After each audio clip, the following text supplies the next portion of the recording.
Why is Ayurveda not part of mainstream healthcare? Why in the current COVID crisis does the Prime Minister not announce that standard healthcare will be a combination of Ayurveda, yoga and modern medicine? This is India, this is not Europe. So I hope I've explained that transdisciplinarity is the future of education.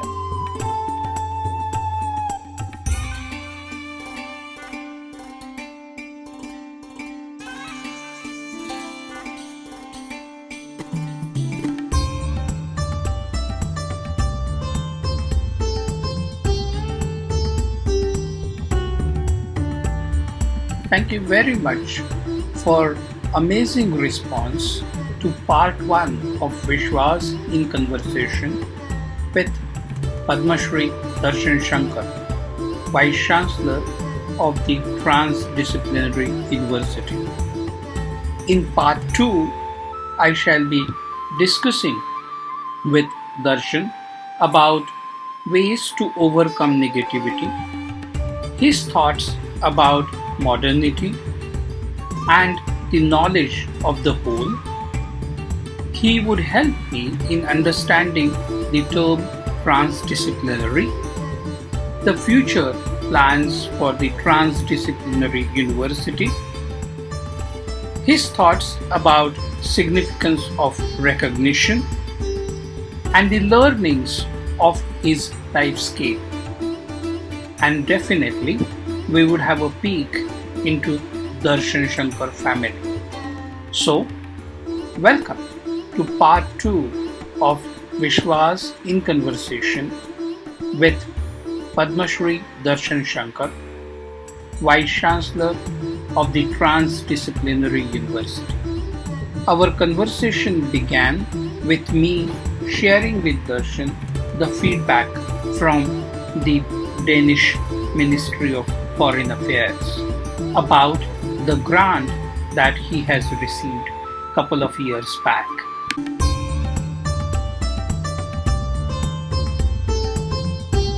World is really small, Darshan. Incidentally, from National Chemical Laboratory, I landed in Denmark. And I spent about 7-8 years there as the program officer for Global Biodiversity Information Facility. And one of the things that I championed was management and the digitization of natural history collections. So in one of my interactions with the Ministry of Foreign Affairs in Danish government, they said, "Do you know FRLST? Do you know Darshan Shankar? We have supported, of course that's a Danish pride that we have supported." I really felt proud in a sense that here is a guy who has courage and guts to take the idea forward. And by then I had met you. So I by then know you personally. And to put this idea down the throat of a very stringent and a strict Danish mindset until and unless they are convinced properly. I really felt and very patriotic Indian at that point in time.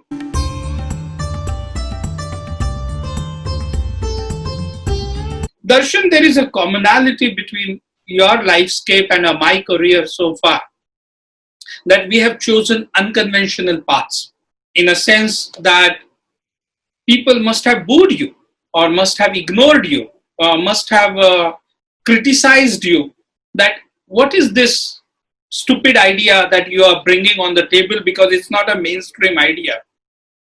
And same thing has happened to me.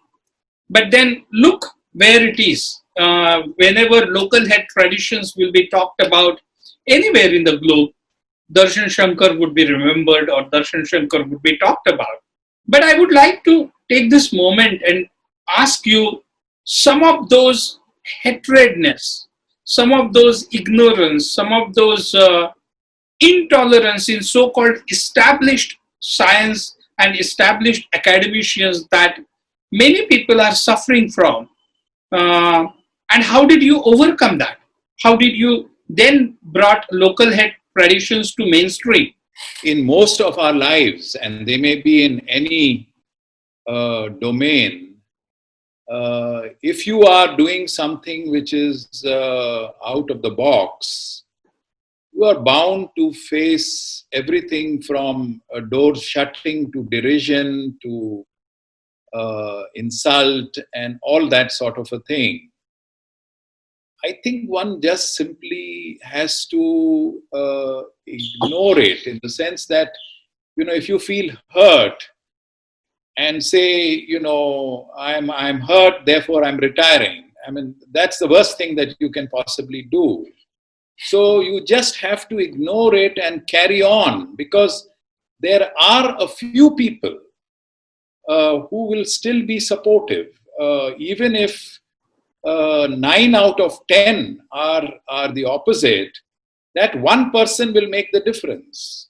And it is those one persons that have been making the difference, at least in my life.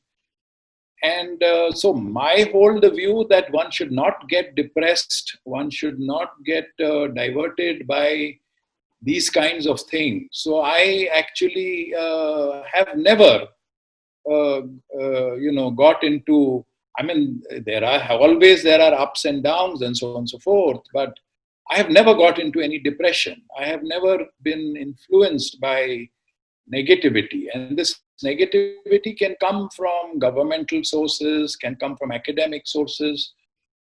Relatively, it is much broader mind that is there in industry, because they look at results, they look at, what the outcomes are going to be. They are not narrowed down.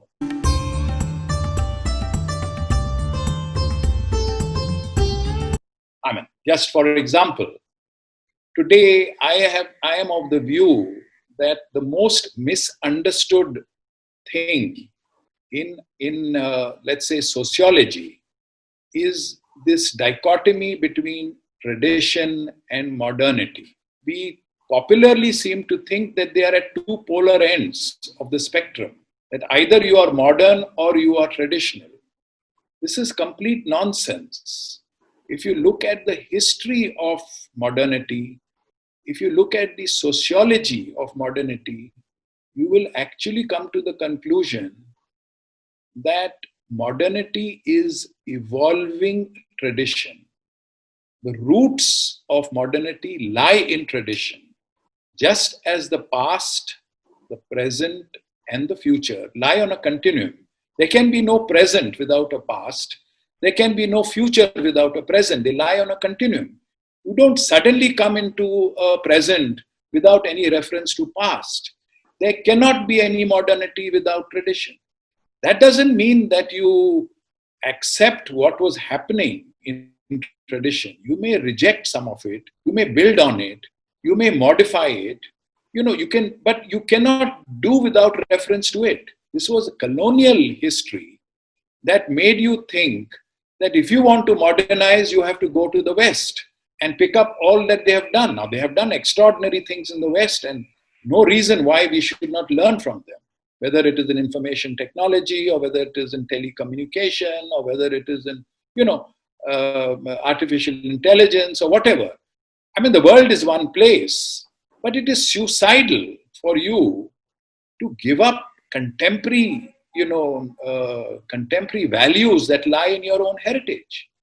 Why is Indian mathematics not being taught? Not as a matter of history, but as a matter of functionality. Why is Ayurveda not part of mainstream healthcare? Why in the current COVID crisis does the Prime Minister not announce that standard healthcare will be a combination of Ayurveda, yoga, and modern medicine? This is India. This is not Europe. And Ayurveda has got tremendous experience, not in antivirals, but in handling respiratory conditions. The mild and moderate respiratory conditions that we are seeing have been handled for centuries. We don't worry about their origin, whether it is bacterial or viral or amoebic. We treat diarrheas of viral origin, amoebic origin, bacterial origin with drugs that are not antiviral, bacterial, or amoebic. They work in a different mode of action. mode of actions need not be the same. In a systemic knowledge system like Ayurveda, the mode of action will not be molecular, will not be, antibiotic. And yet, it works.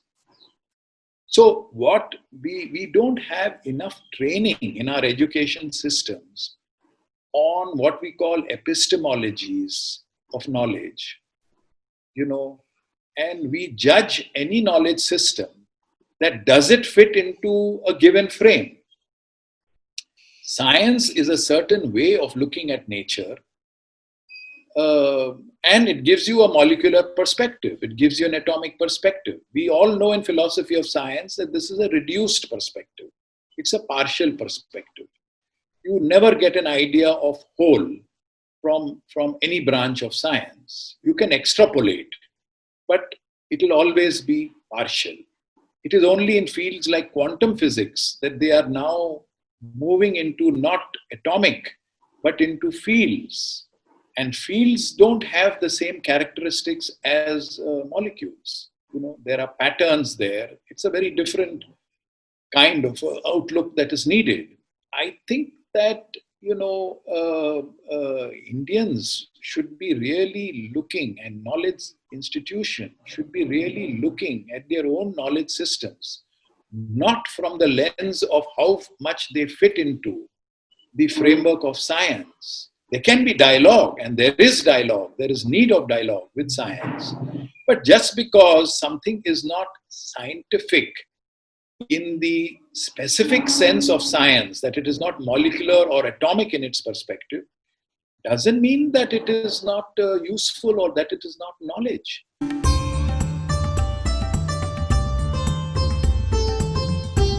And frontiers of knowledge are only going to be advanced when we look at the limitations of science, which is reductionist, and combine it with some knowledge. Fortunately, in India, we have that knowledge, that kind of knowledge. Combine it with knowledge that is systemic.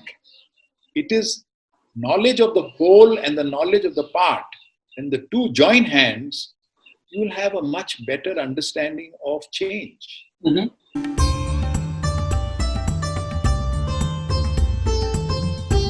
You have been disruptive in the sense of intelligentsia in a very positive way, who did not confine to established norms of knowledge and education.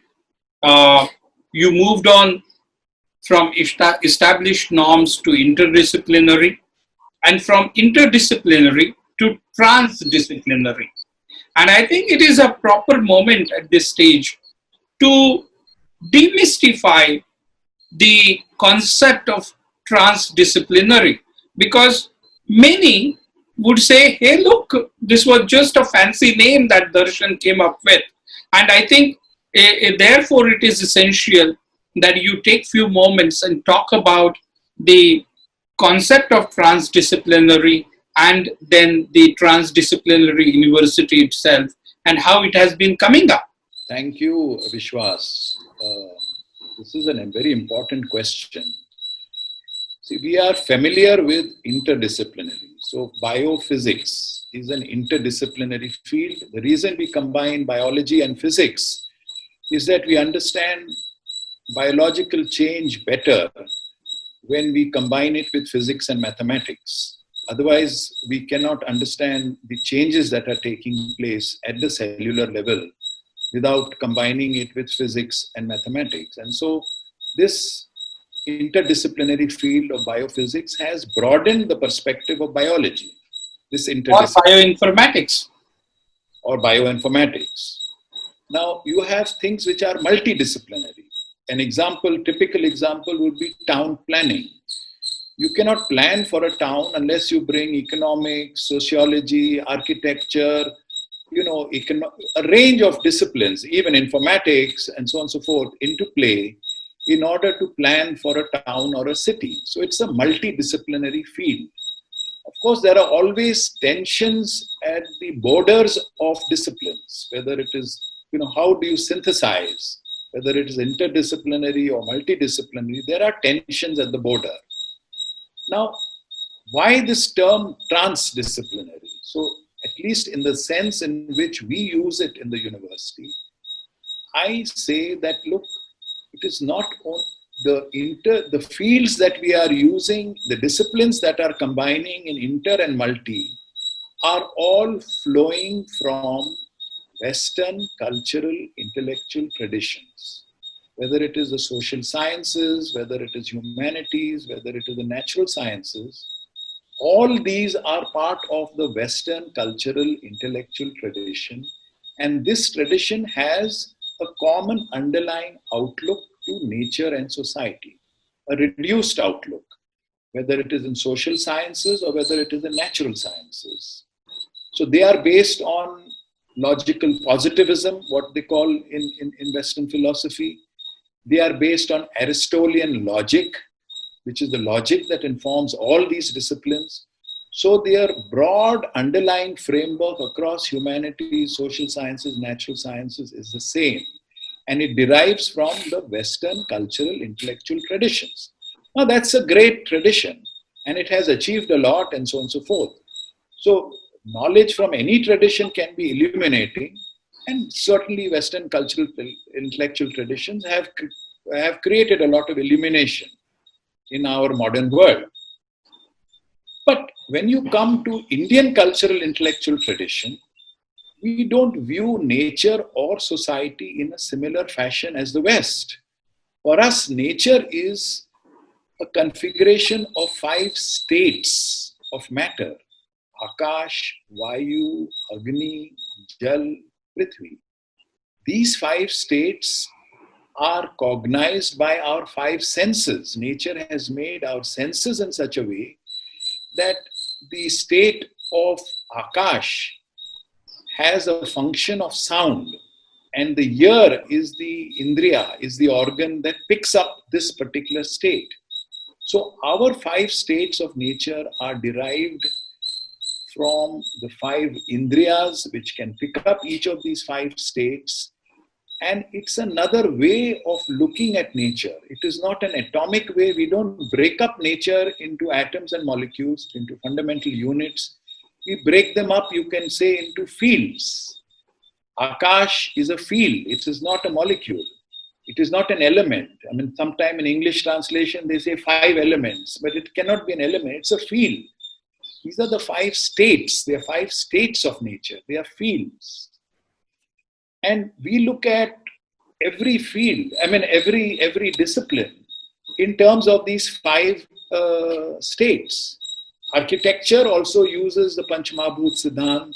Agriculture also classifies soils in terms of Panchamahabhut Siddhant. In medicine, we also do it. So this is another way of looking at nature. There is another way of also looking at society. I mean, in the way in which we look at society in the West, in terms of the leftist and the rightist and so on and so forth. In Indian tradition, the society is looked at, the social order is looked at in terms of the Varna ashrams. Now, this is another way of looking at it. Now, Varna ashrams may have deteriorated, and every knowledge system, there is entropy. Sooner or later, everything that you create, whether it is an FRLHT, whether it is a chair, whether it's a table, whether it's the computer, whether it's the city, over time there is change happening and there is a certain entropy in that change. In the beginning, everything is fine as you intended. Then there is a steady state. Then there is a decline. In human bodies, as we age, we decline. And so there is a cycle. So the time is also viewed in a cyclical way. In our tradition, it is not a linear notion of time. So here is a different cultural outlook at work.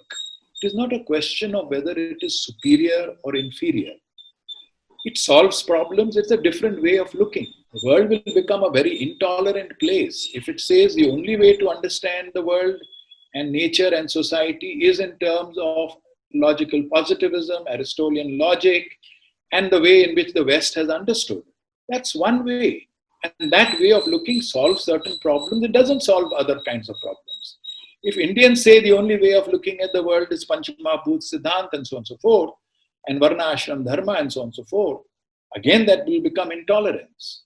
So you cannot insist that it is the only way. You have to look objectively and see, what is it that we can do, in different ways, and what is it that you can do in combination. Music. Fusion music is a combination. If you say music is only melody, symphony, sonata, that's certainly music, but that's one form of music. If now you say that's all rubbish and the only music is the Indian music with rag and so on and so forth, that's a different kind of a music. Now you can either be in your silos and say we will stick to our music and only listen to our music, not listen to the other. But there's a temptation to listen to the other because that's also interesting. So really, I think in a globalized world, globalization should mean multiculturality, multiculture. Transdisciplinary is a movement in that direction. Today, in my university's context, transdisciplinary is combining Indian cultural intellectual traditions with Western cultural intellectual tradition, because I am in India. But a university is not necessarily, got to be located or got to confine itself to nationality. Tomorrow, as we advance, I may bring African cultural intellectual tradition, I may bring Chinese, I may bring South American, and that's needed. Ideal university of tomorrow should be multicultural. It is completely narrow-minded to create Harvards of the world or to create any university of Bombay University or Bangalore or Pune University on one cultural intellectual tradition. This is not in the spirit of knowledge. Knowledge is multicultural. Are you saying that all other cultures are barren, that they have nothing to contribute? That's nonsense. They have something. We know easily that they have something to contribute in soft areas like fine arts, like performing arts, because we can sense them, we can feel them, we can hear them, we can enjoy them. But it's equally true in health. It's equally true in agriculture. What kind of agriculture? Today food is the resource that is most important for human health. Food, because that's we consume every day. Now, if you look at how food production is happening today, it is happening by one cultural tradition. You are multiplying food based on yield, but not on basis of its nutritive value. What is the use of having tons and tons of rice? Yes, there is some use. You can share it, distribute it, but its nutritive value is nowhere like the nutritive value that you can see in so many traditional varieties. Why is the index of food only yield? So if you combine, in my university, for example, one program we are working on transdisciplinary, one of the program as an example I'm giving is food. That I am building a database which shows food chemistry, which is only one way of looking. Food chemistry does not translate into nutrition. No matter what calorie, carbohydrates, fats, proteins a particular food has, when it is consumed by an individual, it depends on the individual's metabolism, it depends on the individual's genotype, it depends on the individual's physiology, the way that chemistry will translate into nutrition. It does not automatically translate. Just because in vitro, in the lab, a food has so much protein, carbohydrate, fat, etc., it does not translate into that in the body. In the body, it varies. And the variability is as high as the variability of individuals involved. So we are today handling food in a very, very, very narrow way. And it's such an important resource. So we are trying to build up a database which combines the values of food from Ayurveda pharmacology, along with chemistry, along with modern nutrition, looking at recipes for combination of foods, recipes which combine these values. If I start serving a diet which is from Ayurvedic angle, which has got completely Ushna substances, after eating that meal, you will get hyperacidity. If I give a diet which is completely Shita, it will cause constipation. Today, I cannot distinguish. If you look at urad dal and moong dal, chemistry of them is more or less the same. But you consume moong dal every day, you can do it till you go to your grave. Nothing will happen.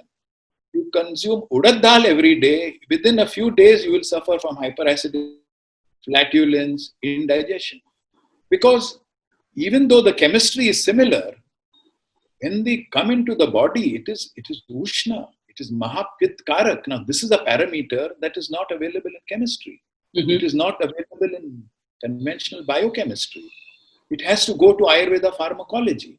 Now, if you say, look, I am getting uncomfortable, where are you bringing Ayurveda pharmacology? I'm a scientist. No, scientists must become open-minded. The way to look at the world is not only through the lens of chemistry, physics, biology. That is one lens.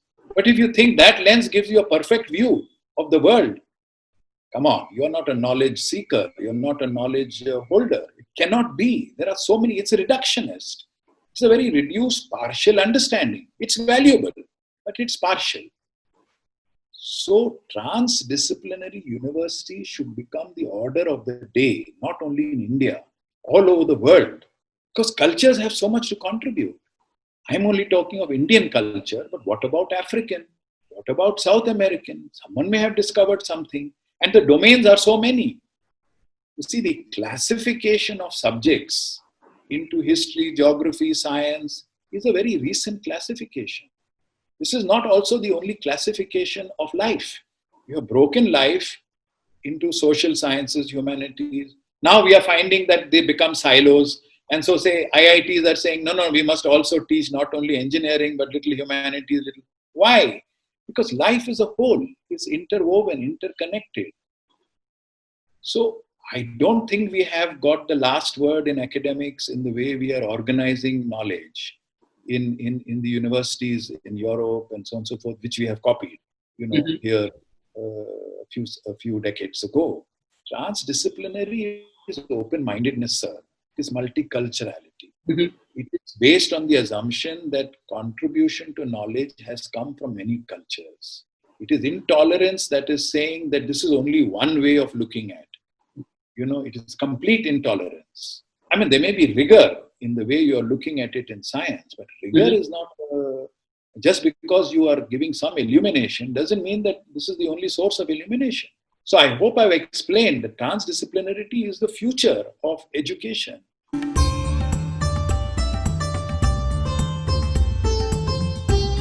How do you see the future of transdisciplinary university, and what is some of the immediate ideas or activities of the transdisciplinary university that you look at as a Vice Chancellor of the TDU? To run any university or any knowledge institution, you need two things. One, in Indian terminology, you need Saraswati. You need knowledge of various kinds. The other you need is Lakshmi. Without Saraswati and Lakshmi, you can't really, do anything. Saraswati will starve if there is not Lakshmi there. The problem in Indian universities is that those universities which are state universities, like the Bombay University where I started my career, had salaries paid for by the state, by the government. In a place like TDU, the Transdisciplinary University, I have the problem that I don't get any institutional support from anybody, whether it is from government or whether it is from the private sector. We are a project or a program-driven place. When I have support for a particular program, which is time-bound, or a project, then program and projects are time-bound. Again, it is a challenge for us to maintain our direction and not jump from program to project just because money is there. We don't get into raising mushrooms, or we don't get into some field just because there is money available. We have kept our direction, but it's a challenge. And so right now, the university runs doctoral programs which are not expensive to run. We run masters by research programs, which are like mini PhDs. We also think that higher education need not be education only which culminates in a degree. We think higher education, there are three functions of a university. There is what is called education, there is what is called research, and there is what is called outreach or extension. These were the old threefold functions of a university. Except for agricultural universities, extension is a completely neglected function. I think that university should be a proper combination of research, outreach, and education. And in the sequence, it should really be research, outreach, and then education, because that education becomes then vital.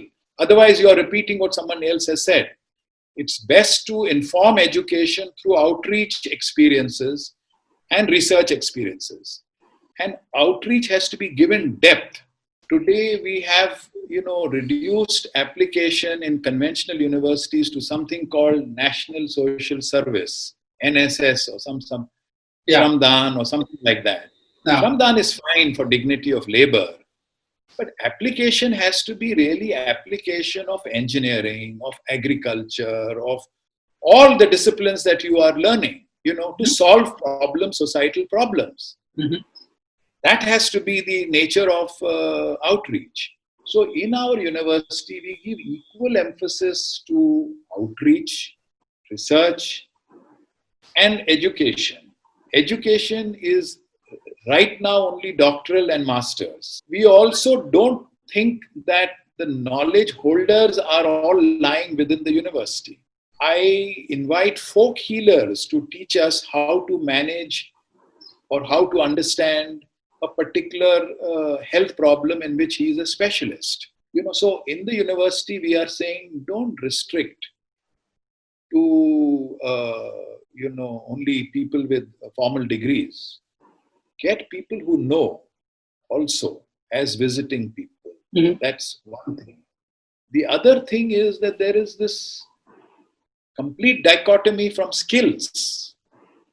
Yeah. You want to know what and why of something. You are not worried about how. Mm. An Indian engineer cannot fix anything. He knows the what and why of the machine. But he say, can you fix this problem? No, he said, there you'll call the mechanic. You don't have the time. But Germany, fortunately, hasn't followed that tradition of learning. A German engineer can do the how part as well. So in TDU, I insist that look at how as a very important thing. Don't divorce skill and put it to polytechnics or to, should bring it in. And if you don't have that within your four walls, let's look at skill areas elsewhere. Also, this is happening. It started from America with this term, liberal arts. Mm. Mm. I don't know what term we should use in India, but a liberal arts program in the US, and it has now been copied by Ashoka University. There is Flame University here in Pune. A liberal arts program allows a student to choose subjects from so-called social sciences, humanities, natural sciences in some combination. Yes. Major something. But it breaks the silos. Now we are also similarly breaking those silos and saying have, lots of electives. Don't let a major be so heavy that it should not take up more than maybe 50%, 60%. Leave 40% for electives, and the electives can be any. It can be carpentry, it may be music, it may be sociology or whatever. So this is the direction in which we are moving. But like I said at the beginning, that, you need Lakshmi and Saraswati. I mean, God willing, where there is Saraswati, Lakshmi will flow. It comes sometimes a bit with much effort and sometimes delayed gratification.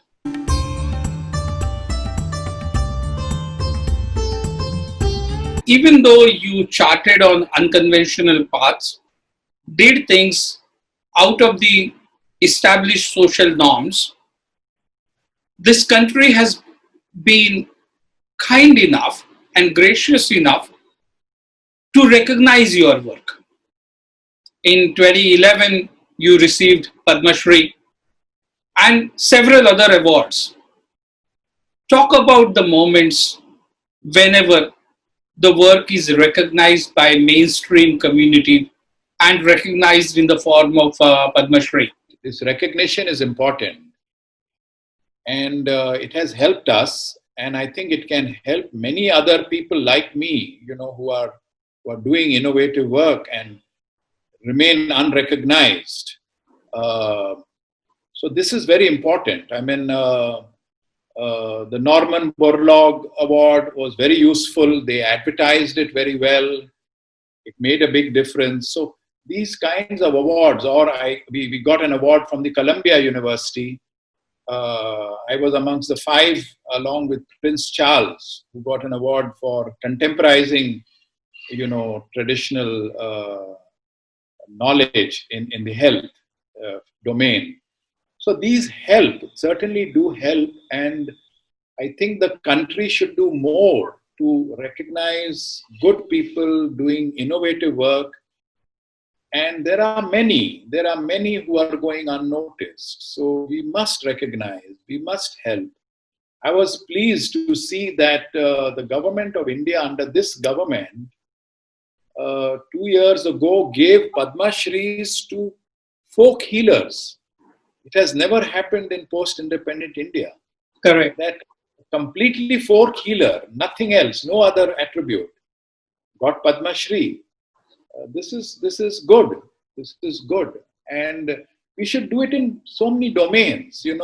We should do it, and these are very important moments, and they help. If we don't have these kinds of awards, people cannot discriminate. Not everybody can come and understand and assimilate and distinguish whether you're doing something worthwhile or no. That qualification of a degree of that award says they must be doing something good. Otherwise, how would they have got that award? So it helps.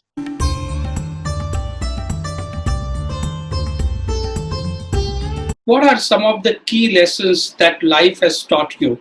The sense of individuality is,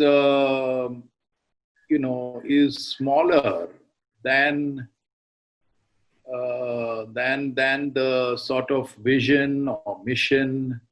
That is what is larger, and you are a key instrument, perhaps, in pursuing a particular vision.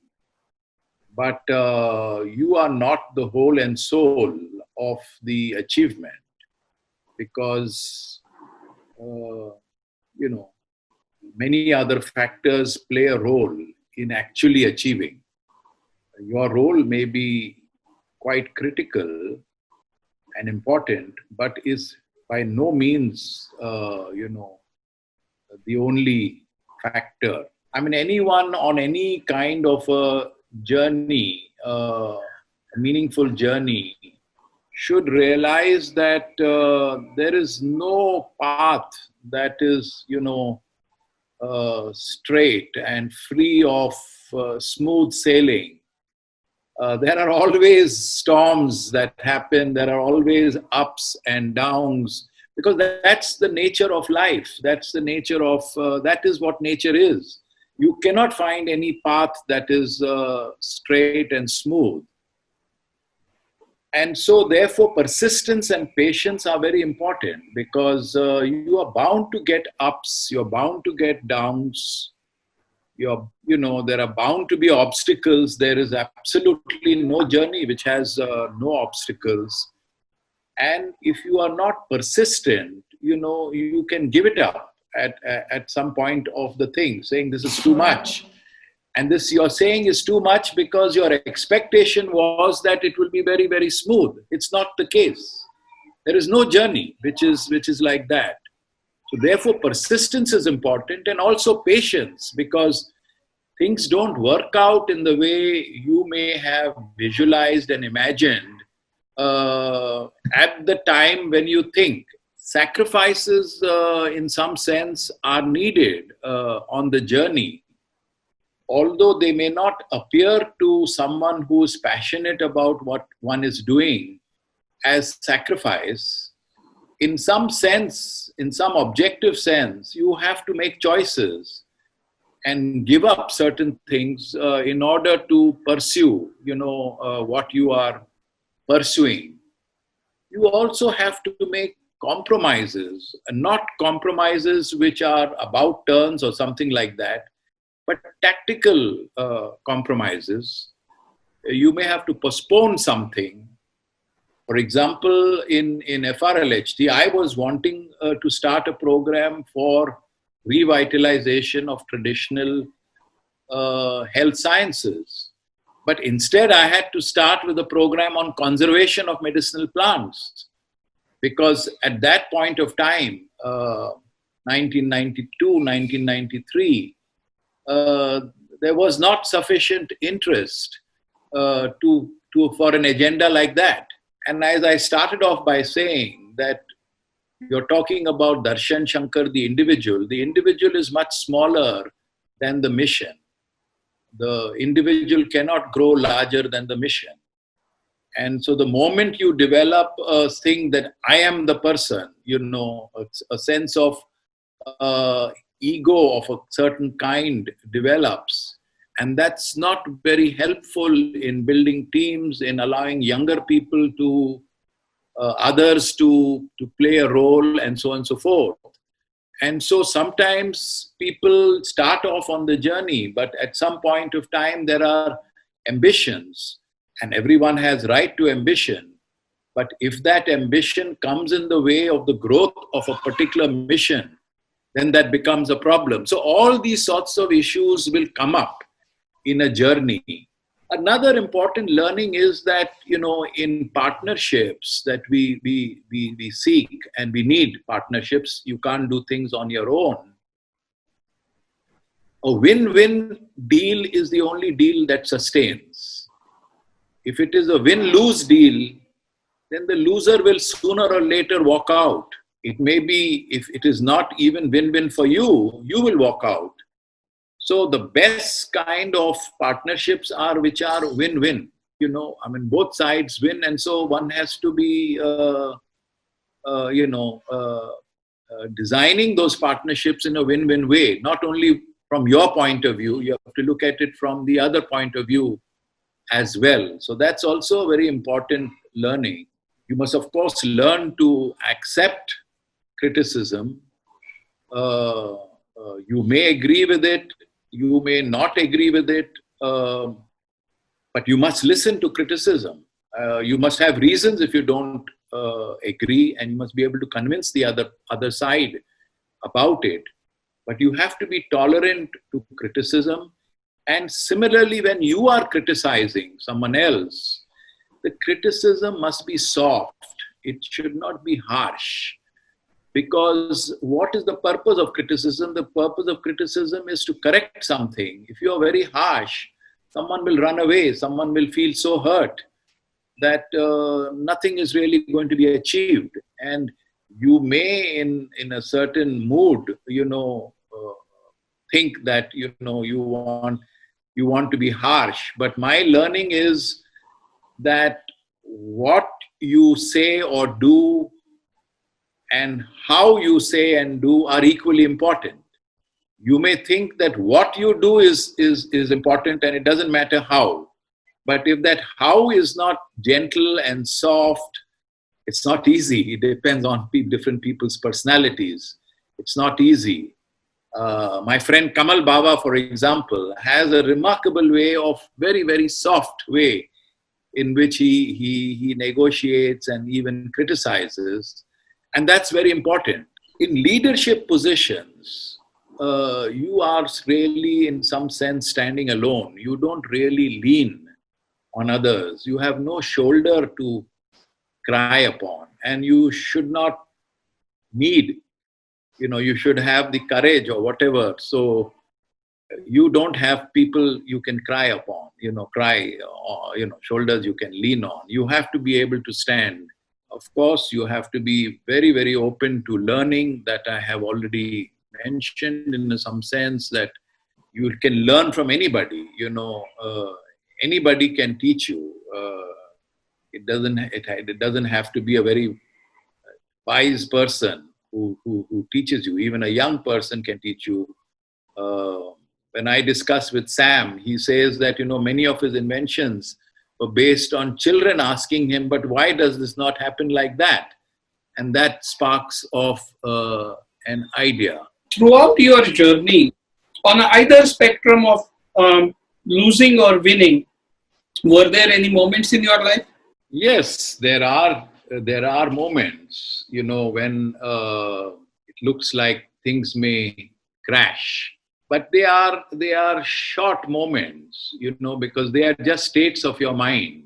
But the feeling that it's all crashing down is only a feeling, and you can overcome it looking at the reality of the situation. There is continuously good things happening and bad things happening all the time. So there are many moments that are good, there are many moments that are really bad, and that's part of the game. I mean, that's part of the journey.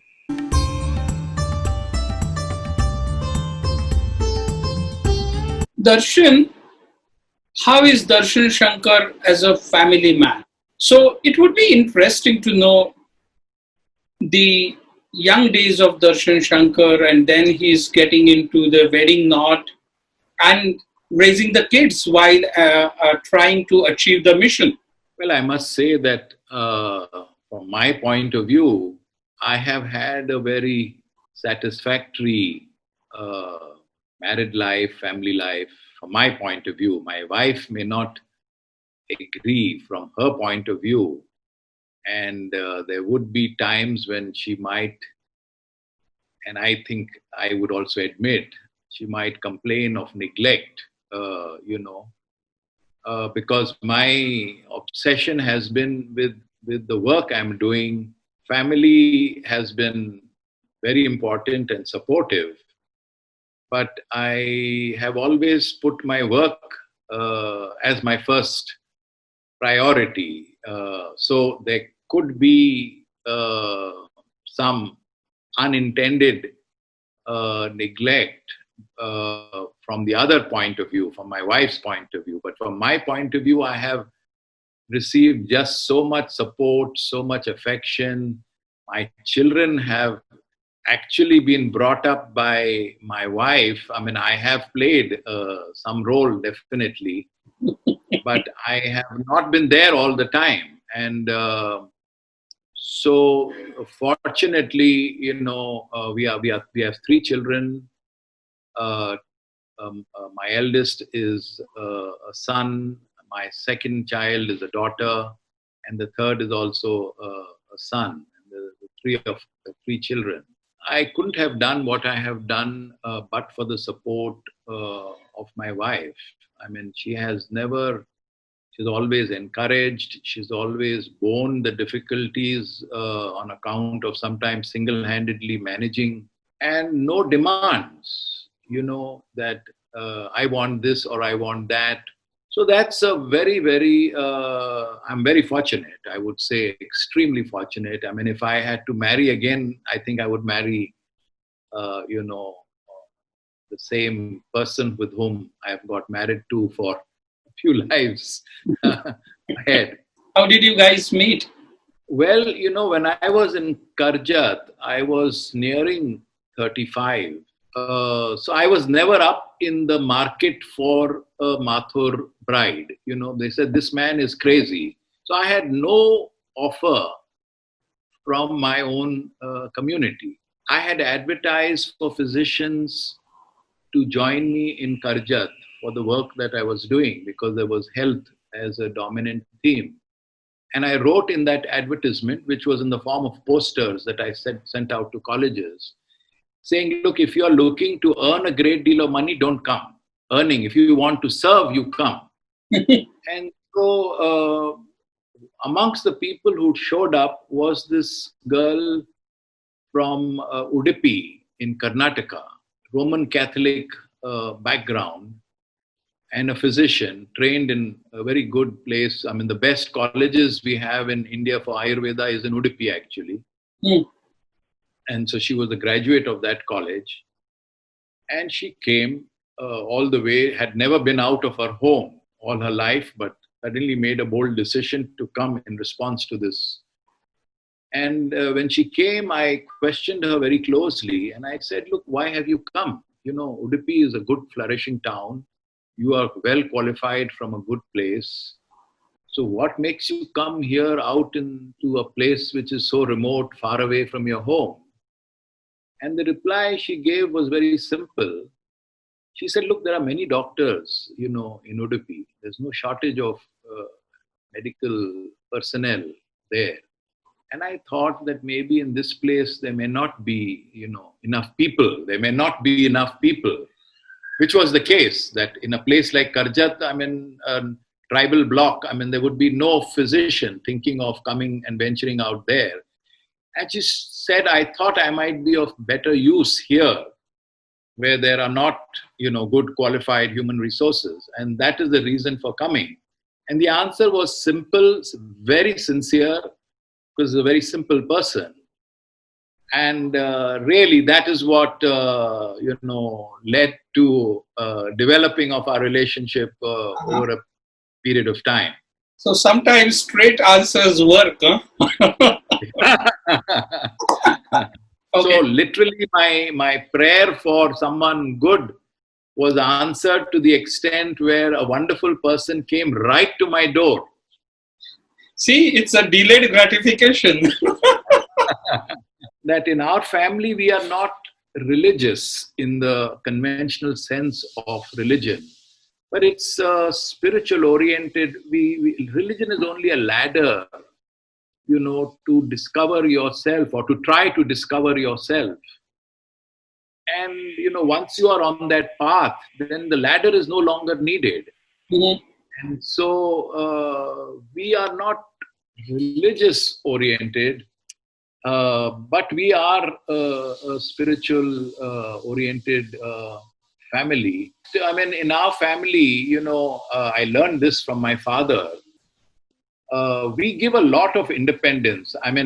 When I came to Bangalore, which was when the children were very small, I was clear in my head that, I didn't want to send my children to a normal conventional school, which I think is a torturous experience. And then someone told me about a young lady at that time named Indira Vijay Simha, who was deeply interested in education. And they gave me an address, and it happened to be relatively close to where I was living. And then I heard her thoughts on education and learning and liked them a great deal. And I said, is it okay if my 3 kids also join? Mm-hmm. And she said, wonderful, and that was the start of a school which today is very highly respected. It's very small. It's called Purna. And the motto is, learning must be fun. Mm-hmm. So they have no regular kind of exams. The examination is very different system.